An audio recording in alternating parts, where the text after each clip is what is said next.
The Tiger Rising. The Tiger Rising, Chapter 25. The three of them walked through the woods in the silence. Sistine and Rob chewed 8-ball gum, and Willie smoked a cigarette, and nobody said a word. Lord God, said Willie.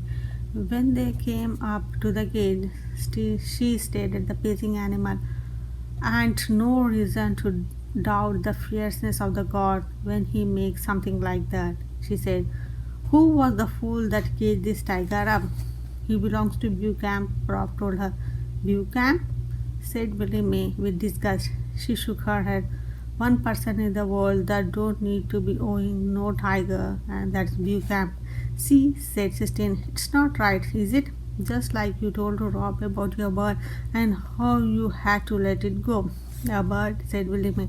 That's one thing. Tiger belongs to Bucamp is another. Tell Rob that he shouldn't unlock the cage and let him go, Sistine reminded. And, said Willie Mae, you got to ask yourself what's going to happen to this tiger after you let him go. How he's gonna live? Rob was flooded with sad relief. Willie Mae wasn't going to make him do it. He wasn't going to lose the tiger. Panthers live in these woods, argued Sistine. They survived. Used to, said Willie Mae. Don't no more. Sistine put her hands on her hips. You are not saying that you believe, she accused. You are not talking like prophetess. That cause I am no professors, she said Willie Mae. All I am is somebody speaking the truth, and the truth is there ain't nothing you can do for this tiger except to let it be. It's not tiger, said Sistine. Right, I ain't not got nothing to do with it, muttered Willie Mae. Something right don't count. I can't wait until my father comes to get me, said Sistine. He knows what's right. He'll set this tiger free. Rob looked at Sistine. Your daddy ain't coming for you, he said softly, shaking his head, amazed at what he suddenly knew to be true. My father is coming to get me, Sistine said through tight lips. Nah, said Rob sadly. He ain't. He's a liar, like your mama said. You are the liar, said Sistine in a dark, cold voice.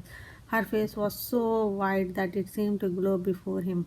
And I hate you, she said to him. Everybody at school hates you too, even the teachers. You are a sissy. I hope I never ever see you again. She turned and walked away, and Rob stood and considered her words. He felt him on his skin like sharp end of the broken glass. He was afraid to move. He was afraid of how deep they might go inside him. She don't mean it, said Willie Mae. She don't even mean none of what she say right now. Rob shrugged. He bent and scratched his leg as hard as he could. He scratched and scratched, digging his nail in deep, trying to get to the bottom of the edge that was always there. Stop it, Willie Mae told him. Rob looked at her. Let me tell you something, she said. I would love to see this tiger rise on up out of his cage.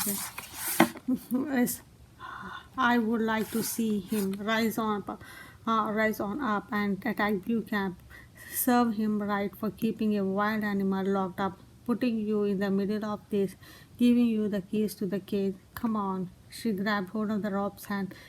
Let's get on up out of here. As they walked back to the Kentucky Star, Rob thought about the Willie Mae had said about the tiger rising on up. It reminded him of what she had said about his sadness needing to rise up, and when he thought about the two things together, the tiger and his sadness, the truth circled over above him and then came and landed lightly on his shoulders. He knew what he had to do.